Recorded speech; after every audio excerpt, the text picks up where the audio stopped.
Hi friends, good afternoon. Today national space day గురించి కొన్ని important points మాట్లాడుకుందాం. First వచ్చేసి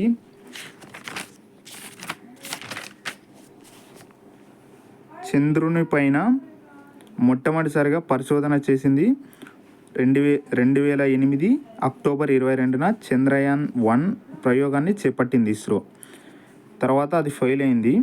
తర్వాత చంద్రయాన్-2ను 2019 జూలై 12న శ్రీహరికోట నుంచి ప్రయోగించినాం చంద్రయాన్-2ను.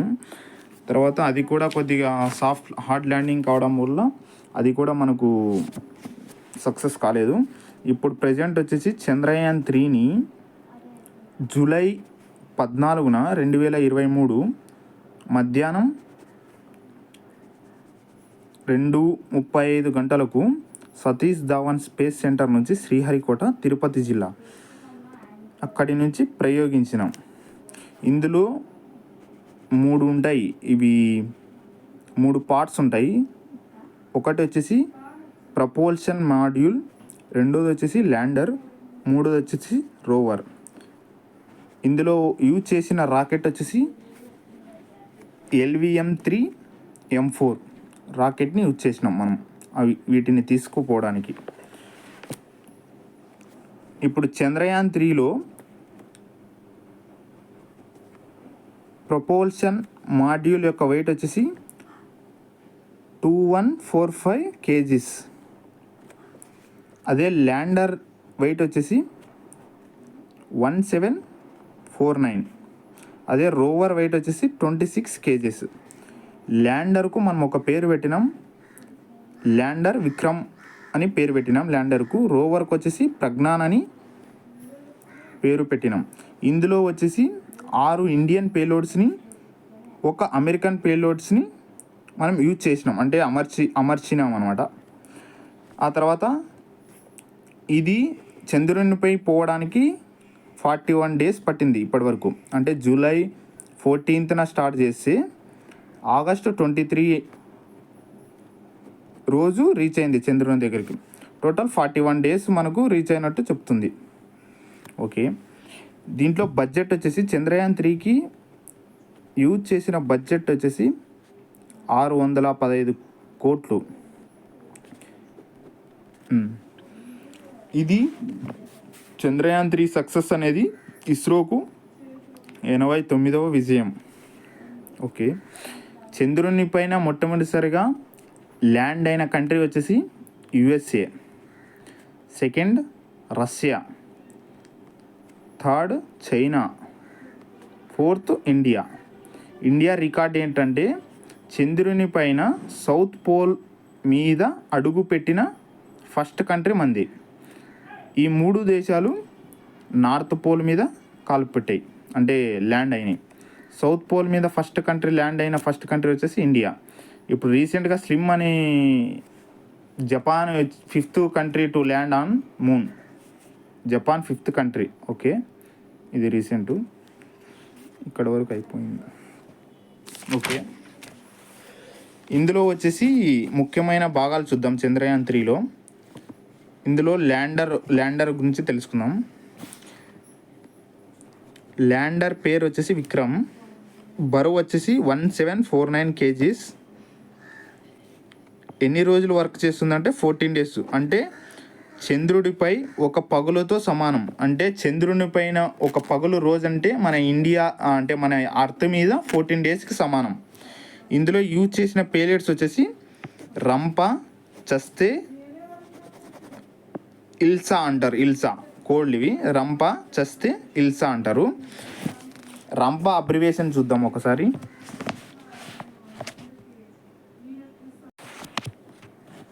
రంప అబ్రివేషన్ వచ్చేసి radio anatomy of moon bound hyper sensitive ionosphere.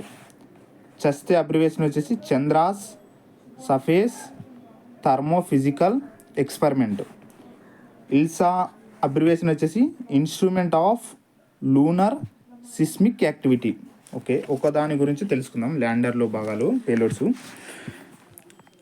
Radio anatomy of moon bound hyper sensitive ionosphere and atmosphere Rambha అంటారు దీన్ని.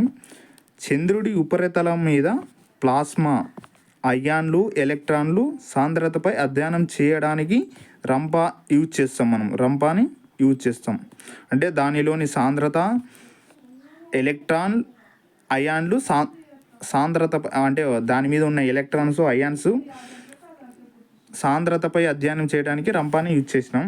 Second one వచ్చేసి చంద్రాస్ సర్ఫేస్ థర్మోఫిజికల్ ఎక్స్పెరిమెంట్ అంటే చంద్రుని ఉపరితలంపై ఉష్ణ లక్షణాలు కొలుస్తుంది. అంటే చంద్రుని ఉపరితలంపై ఉష్ణ లక్షణాలని కొలుస్తుంది అంటే temperature. Okay. ఇల్సా instrument for lunar seismic activity. Chandrayaan three దిగిన ప్రాంతంలో భూకంపాల తీవ్రతపై ఇది ప్రయోగాలు చేస్తుంది. చంద్రుడి పొరలు మట్టి స్వభావాన్ని పరిశీలిస్తుంది. భవిష్యత్తులో ప్రయోగాలకు అనుగుణంగా ఇది ఉపయోగపడుతుంది. అంటే చంద్రుని పైన భూకంపాల తీవ్రత మళ్ళీ వెనక మట్టి స్వభావం భవిష్యత్తులో ప్రయోగాలకు ఇది ఉపయోగపడుతుందా లేదా అని కనుక్కోవడానికి 3 యూజ్ చేసినాం. ఇప్పుడు ల్యాండర్లో ఉండే వచ్చేసి రంపా ఒకటి, చస్తే ఒకటి, ఇల్సా ఒకటి. రంపా ఏం చేస్తుంది మనకు చంద్రుని పైన అయాన్లు ఎలక్ట్రాన్ సాంద్రత అధ్యయనం చేయడానికి రంపా యూజ్ చేస్తాం. రెండో చస్తే వచ్చేసి చంద్రుని ఉపరితలంపై ఉష్ణ లక్షణాలు కొలవడానికి ఉపయోగిస్తాం. మళ్ళీ ఆయనకి ఇల్సా వచ్చేసి భూకంప తీవ్రతను మట్టి స్వభావాన్ని భవిష్యత్తులో ప్రయోగాలు చేయడానికి అనుకూలంగా ఉందా లేదా తెలుసుకుంటాం. ఇది మనకు ల్యాండర్ గురించి. ల్యాండర్లో 3 ప్లేడోడ్స్ ఉంటాయి. మళ్ళీ అగైన్ రిపీట్ చేస్తున్నాం. Rampa ChaSTE ILSA, Rambha ChaSTE ILSA. Okay, lander completed. ఇప్పుడు రోవర్ గురించి తెలుసుకుందాం. రోవర్కి ప్రజ్ఞాన్ అని నేమ్ పెట్టారు. బరువు వచ్చేసి 26 కిలోలు 26 కిలోలు. ఇది కూడా సేమ్ 14 డేస్ పడుతుంది. అంటే 14 డేస్ అంటే అక్కడ 1 డే మూన్ మీద 1 డే వచ్చేసి మన ఎర్త్ 14 డేస్ ఉన్నట్టు అది. దీంట్లో పేలోడ్స్ వచ్చేసి 2 ఉంటాయి. ఏపీఎక్స్ఎస్ ఎల్టీబీఎస్. అంటే ఏపీఎక్స్ఎస్ వచ్చేసి ఆల్ఫా పర్టికులర్ ఎక్స్రే స్పెక్ట్రోమీటర్. ఎల్టీబీఎస్ వచ్చేసి laser induce break down spectroscope. Okay, ఇప్పుడు ఈ పేలియోడ్స్ యొక్క ఉపయోగాలు చూద్దాం. ఎల్ఐబిఎస్ వచ్చేసి గుణాత్మక నిర్మాణాత్మక మూలకాలను విశ్లేషించడానికి ఉపయోగపడుతుంది. ఓకే, ఈ పరికరంలో ఉన్న లేజర్ మట్టిపై పడుతుంది. అలా దాన్ని కరిగించడం ద్వారా అందులో ఉన్న రసాయన మూలకాలు ఖనిజాల సంపదన గురించి గుర్తించడంలో దోహదపడుతుంది. ఇది LIBS laser induced breakdown spectroscope. Okay, APXS గురించి తెలుసుకుందాం. ఇప్పుడు ల్యాండింగ్ అయిన ప్రదేశంలో మట్టి రాళ్లలో ఉన్న రసాయనాలను గుర్తిస్తుంది. ముఖ్యంగా magnesium, aluminium, silicon, potassium, calcium, titanium వంటి మూలకాలను గుర్తించే విధంగా ఏపీఎక్స్ఎస్ ఉంటుంది, అంటే పనిచేస్తుంది, వర్క్ చేస్తుంది. ఇప్పుడు ల్యాండర్లో 3 ఉంటాయి పేలోడ్స్, రంబా చస్తే ఇల్సా. అదే రోవర్లో వచ్చేసి 2 పేలోడ్స్ ఉంటాయి, ఎల్ఐబిఎస్ ఏపీఎక్స్ఎస్. ఎల్ఐబిఎస్ వచ్చేసి లేజర్ ఇండ్యూస్డ్ బ్రేక్ డౌన్ స్పెక్ట్రోస్కోపు. అదే ఏపీఎక్స్ఎస్ వచ్చేసి ఆల్ఫా పార్టికులర్ ఎక్స్రే స్పెక్ట్రోమీటర్. ఇవి ల్యాండరు రోవరు, ఇవి 2 అయిపోయినాయి. ల్యాండర్ యొక్క వెయిట్ వచ్చేసి 1749 kgs. అదే రోవర్ యొక్క వెయిట్ వచ్చేసి అదే ప్రజ్ఞాన్ అంటారు, ల్యాండర్ని విక్రమ్ అంటారు, 26 kgs. ఓకే, ఇవి ల్యాండరు రోవరు కంప్లీట్ అయినాయి. దాంట్లో వచ్చేసి 3 పేలోడ్స్, దీంట్లో వచ్చేసి 2 పేలోడ్స్. ఇంకా ఇప్పుడు చంద్రయాన్-3 వచ్చేసి ప్రపోర్షనల్ మాడ్యూల్ గురించి తెలుసుకున్నాం. ఇది పెట్టె ఆకృతిలో ఉంటుంది. దీనికి ఒక వైపున భారీ సౌర పలకాన్ని ఏర్పాటు చేశారు. పై భాగంలో సిలిండర్ ఆకృతిలో ఇంటర్ మాడ్యూల్ అడాప్టర్ కోన్ను ఉంటుంది. ఈ భాగానికి ల్యాండర్ను అమరుస్తారు. అంటే పైన ఇంటర్ మాడ్యూల్ లాంటి అడాప్టర్ కోన్ మాదిరి ఒక భాగాన్ని ఉంటుంది అనమాట. ఆ భాగానికి ల్యాండర్ని యాడ్ చేస్తారు. దీని కింద ప్రపోర్షనల్ వ్యవస్థను ప్రధాన థ్రస్టిల్ నాజిల్లు ఉంటాయి. అంటే దీని కిందే మెయిన్ అంతా ఇంకా దాన్ని సెట్ చేసి పంపిస్తారన్నమాట. దీంట్లో వచ్చేసి పేలోడ్ ఒకటి ఉంటుంది. దీంట్లో షేప్ అని పేలోడ్ ఉంటుంది దీంట్లో ప్రపోర్షనల్ మాడ్యూల్లో.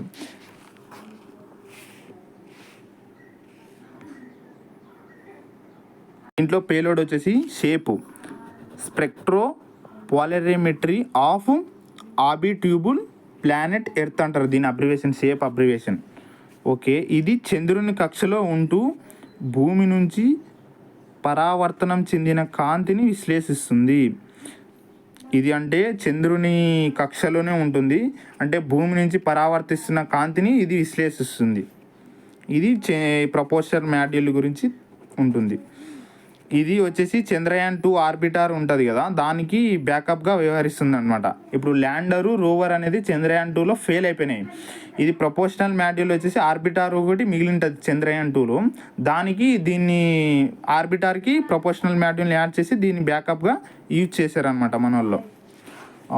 ఇందులో వచ్చేసి రోవర్ ఉంటుంది కదా, మనం ల్యాండ్ అయిన తర్వాత రోవరు చంద్రుని మీద అంటే చంద్రుని పైన అడుగు పెట్టినప్పుడు, అంటే అడుగు అంటాము మన భాషలో, ఇంకా అడుగు పెట్టినప్పుడు అక్కడ అశోక చక్రము ఇస్రో లోగా ముద్రలు పడేలా ఆ రోవర్కి వెనకాల చక్రాలు, భారతీయ చిహ్నాలు, 3 సింహాలతో కూడిన అశోక చక్రాన్ని ఇస్రో అధికారిక లోగాన్ని చందమామ దక్షిణ ధ్రువం మీద ముద్రించారు.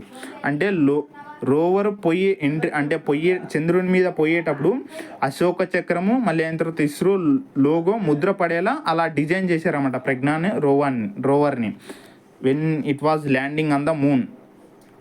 ఓకే, ఇది చంద్రయాన్ 3 గురించి అంటే కొద్దిగా ఇన్ఫర్మేషను. ఇప్పుడు చంద్రయాన్ 3 ప్రాజెక్ట్ డైరెక్టరు పాల్గొన్న శాస్త్రవేత్తల గురించి తెలుసుకుందాం. భారత అంతరిక్ష పరిశోధన సంస్థ ఇస్రో ప్రతిష్టాత్మకంగా చేపట్టిన చంద్రయాన్ 3 ఉపగ్రహ రూపకల్పనలో తమిళనాడుకు చెందిన వీరముత్తువల్ ప్రాజెక్ట్ డైరెక్టర్గా ఉన్నారు. అంటే ప్రాజెక్ట్ డైరెక్టర్ వచ్చేసి వీరముత్తువల్. ఆంధ్రప్రదేశ్కు చెందిన కల్పన అసోసియేట్ ప్రాజెక్ట్ డైరెక్టర్గా ఉన్నారు. అంటే ఆంధ్రప్రదేశ్ శ్రీకాళహస్తికి చెందిన కల్పన గారు అసోసియేట్ ప్రాజెక్ట్ డైరెక్టర్గా ఉన్నారు. మిషన్ డైరెక్టర్గా రీతు ఖరీదాల్ అనే ఆమె ఉంది మిషన్ డైరెక్టర్గా. ఒకటి ప్రాజెక్ట్ డైరెక్టర్ వచ్చేసి వీరముత్తువేల్, తమిళనాడుకు చెందిన వ్యక్తి. అదే కల్పన వచ్చేసి అసోసియేట్ ప్రాజెక్ట్ డైరెక్టరు. అదే మిషన్ డైరెక్టర్ వచ్చేసి రీతు ఖరీదాల్. ఒకటి వీరముత్తువేల్ వచ్చేసి తమిళనాడుకి చెందిన వ్యక్తి. అదే కల్పన వచ్చేసి శ్రీకాళహస్తి ఆంధ్రప్రదేశ్ చెందిన వ్యక్తి. అదే మిషన్ డైరెక్టర్ వచ్చేసి రీతు ఖరీదాల్ వచ్చేసి ఉత్తరప్రదేశ్ లక్నోకి చెందిన వ్యక్తి. ఇది చంద్రయాన్ 3 యొక్క ఇన్ఫర్మేషన్. ఇప్పుడు స్టాటిక్ జీకే తెలుసుకోవాలంటే చంద్రునికి భూమికి మధ్య గల సరాసరి దూరం వచ్చేసి 3,84,000 కిలోమీటర్సు. భూమి పరిమాణంలో చంద్రుని పరిమాణం వచ్చేసి 27%. చంద్రుని యొక్క వ్యాసం వచ్చేసి 3,475 కిలోమీటర్సు. చంద్రుని బరువు వచ్చేసి 81 బిలియన్ టన్స్ అంట. చంద్రుడిపై అడుగుపెట్టిన తొలి మానవుడు అమెరికన్ నీల్ ఆర్మ్స్ట్రాంగ్ అంటారు. అతనితో పాటు ఎడ్విన్ ఆల్డ్రిన్ కూడా వెళ్ళాడు 1969లో. ఓకే, ఇది చంద్రయాన్ 3 యొక్క సమగ్రమైన విశ్లేషణ. ఇప్పుడు చంద్రయాన్ 3 అంటే నేషనల్ స్పేస్ డే గురించి తెలుసుకుందాం. An Indian will land on the surface of moon 15 years from now in the year 2040 announces union minister doctor Jitendra Singh. అంటే ఇప్పటి నుంచి లెక్కేసుకున్న 15 years తర్వాత చంద్రుని మీద మన ఇండియన్ ఆస్ట్రోనాట్ ల్యాండ్ అవుతారని జితేంద్ర సింగ్ ప్రకటిస్తున్నాడు. Indian marks first ever national space day celebrating Chandrayaan 3 historic landing. మనం మొట్టమొదటిసారిగా చంద్రయాన్ 3 ల్యాండింగ్ని మనము ఫస్ట్ టైం సెలబ్రేట్ చేసుకుంటాం. అంటే 1 year కంప్లీట్ కావడం వల్ల ఫస్ట్ టైం సెలబ్రేట్ చేసుకుంటున్నాం August 23న. Indian space economy set to roar. అంటే ఇండియన్ స్పేస్ ఎకానమీ అంటే స్పేస్లో ఆర్థికంగా మనము ఇంక్రీజ్ అవుతున్నాం. $44 billion in the next decade అంటే నెక్స్ట్ వచ్చే దశాబ్దంలోపు మనము $44 బిలియన్ ఇంక్రీజ్ అవుతుంది అని minister of space Jitendra Singh చెప్పాడు. మళ్ళీ ఆయనక స్పేస్ విజన్ 2047. ఇప్పుడు మనము డెవలప్డ్ కంట్రీగా 2047 ఎలా ఎదగాలో ప్రధానమంత్రి వికసిత్ భారత్ ద్వారా మనకు తెలుస్తుంది కదా. అందులో కూడా స్పేస్ విజన్ని చూస్తూ 2047 టార్గెట్ చేసుకుంటూ India AIIMS for its own space station అంటే 2035 కల్లా ఓన్ స్పేస్ స్టేషన్ని ఏర్పాటు చేసుకోవాలని చెప్తుంది. మూన్ ల్యాండింగ్ బై 2040 అంటే ఇండియన్ ఆస్ట్రోనట్స్ మూన్ మీద ల్యాండ్ అయ్యేది 2040 లోపు టార్గెట్ పెట్టుకుంది. Celebrating national space day, doctor Jitendra Singh highlights 6 decades of space mile stones. అంటే ఆయన నేషనల్ డే సెలబ్రేట్ చేసుకుంటూ అంటే లాస్ట్ 6 డెకేడ్స్ నుంచి మన ఇస్రో చేపట్టిన కార్యక్రమాలు ఎలా సక్సెస్ అవుతున్నాయి అని ఆయన పేర్కొన్నాడు. August 23, 2023 would be celebrated nationwide as national space day. అంటే మన భారతదేశం మొత్తం నేషనల్ స్పేస్ డేని జరుపుకుంటుంది August 23, 2023. And the landing site of Chandrayaan 3 would be named Shivshakti point. అంటే చంద్రయాన్ 3 ల్యాండింగ్ అయిన ప్లేస్ని మనం శివశక్తి పాయింట్గా మనం అంటే ప్రధానమంత్రి నరేంద్ర మోడీ ఆ రోజు ప్రకటించినారన్నమాట. ఫస్ట్ వచ్చేసి ఏపీజే అబ్దుల్ కలాం చంద్రయాన్ 1 ల్యాండింగ్ పాయింట్ ఏమంటారంటే ఏపీజే అబ్దుల్ కలాం జవహర్ పాయింట్ అంటారు. అదే 2ను వచ్చేసి తిరంగా పాయింట్ అంటారు. 3వది వచ్చేసి శివశక్తి పాయింట్ అంటారు. థీమ్ వచ్చేసి నేషనల్ డే థీమ్ వచ్చేసి touching lives while touching the moon Indian space saga. ఇది థీమ్, ఇది main important. Touching lives while touching the moon Indian space saga అని థీమ్ దీనిది. అలాగే డాక్టర్ జితేంద్ర సింగ్ ఏమని చెప్పారంటే స్పేస్ విజన్ 2047లో భాగంగా భారతీయ అంతరిక్ష స్టేషన్ బాస్ బై 2035 అంటే ఇండియా ఓన్ స్పేస్ స్టేషన్ని ఎప్పటికల్లా ఏర్పాటు చేసుకుంటుందంటే 2035 కల్లా ఏర్పాటు చేసుకుంటుందని చెప్పాడు. Indian astronauts landing on the moon by 2040 అంటే ఇండియన్ ఆస్ట్రోనట్స్ మూన్ మీద ల్యాండ్ అయ్యే అవకాశాలు ఎప్పటి వరకు టార్గెట్ పెట్టుకున్నాం అంటే 2040 వరకు పెట్టుకున్నాం. ఇది చంద్రయాన్ 3 అంటే నేషనల్ స్పేస్ డే గురించి, చంద్రయాన్ 3 గురించి. ఇప్పుడు నేషనల్ స్పేస్ డే August 23, 2023 నుంచి జరుపుకుంటున్నాం. అదే ఇంటర్నేషనల్ స్పేస్ డే వచ్చేసి April 12, 1961 నుంచి జరుపుకుంటున్నాం. ఎందుకంటే అంతరిక్షంలోకి మొట్టమొదటిసారిగా వెళ్ళిన వ్యక్తి రష్యా కాస్మోనట్. ఆయన పేరు వచ్చేసి యూరీ గగారిన్. అప్పుడు 1961 April 12న స్పేస్లోకి వెళ్ళడం జరిగింది.